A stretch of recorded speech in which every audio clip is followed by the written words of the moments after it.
claim I'm responding to is that President Obama has failed to keep his most important campaign promises. My opponent's secondary claims are: 1. President Obama has failed to let the Bush tax cut expire. 2. President Obama failed to close down Guantanamo Bay. 3. President Obama failed with government transparency. So coming back to my opponent's first claim, he spoke about Julie Mason's opinion about the Bush tax cuts, but the piece of evidence she offered was not legitimate and did not cover any statistical data which shows that the continuation of the Bush tax cuts will harm America's economy other than the budget deficit. He also makes an assumption with no evidence that the Bush tax cut would only benefit the wealthy, but in reality, it helps millions of middle-class Americans to survive in this economy. A report by William Brannigan for BBC News Network stated that the $858 billion package provided through the Bush tax cut prevents taxes from rising on New Year's Day for virtually every American household. The measure will guarantee unemployed workers in hard-hit states up to 99 weeks of jobless benefits through the end of next year. It will create new incentives for business and consumer spending in 2011, including a 2% point reduction in the Social Security payroll tax. At the signing ceremony, Obama said that passage of the law was propelled by the fact that tax rates for every American were poised to automatically increase on January 1st. If that had happened, the average middle-class family would have had to pay an extra $3,000 in taxes next year. That just wouldn't have been a blow to them, it would have been a blow to our economy, just as we are climbing out of a devastating recession. His second claim states that President Obama failed to close down Guantanamo Bay. There was no legitimate evidence proving its immediate closure and the risks involved in it. President Obama signed orders to shut the military prison by January 2010, but White House officials quickly encountered resistance from the members of Congress and opposed to moving prisoners to U.S. soil. There was also a tangle of legal issues involving what to do with suspected terrorists who had been tortured in prison in a way that jeopardized the integrity of evidence against them. The third claim our opponent states that President Obama failed with government transparency.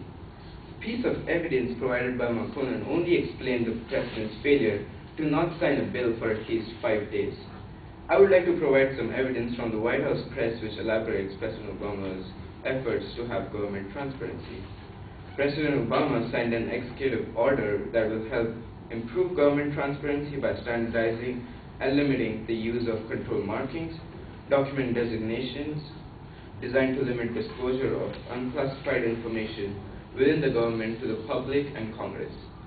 The executive order also signed a 2008 Bush administration memorandum that created a framework for limiting dissemination of government documents and information by labeling them as controlled unclassified information, also known as CUI. In conclusion, I would like to say that my opponent is making a lot of presuppositions that the decisions President Obama made when he was campaigning were all good decisions, and now he's making bad decisions as the president. There is lack of proof to support his major claim, and some decisions he made in the past may not be good for the present economy.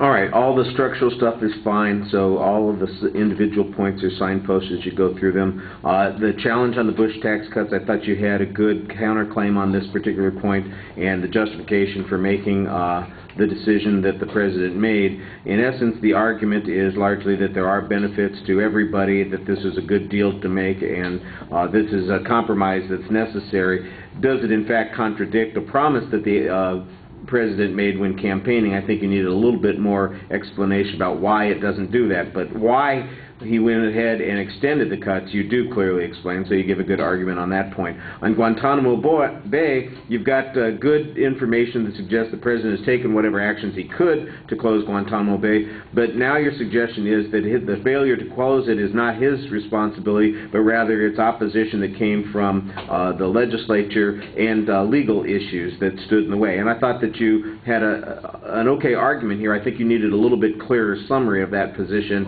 as you were going from that point to the next point.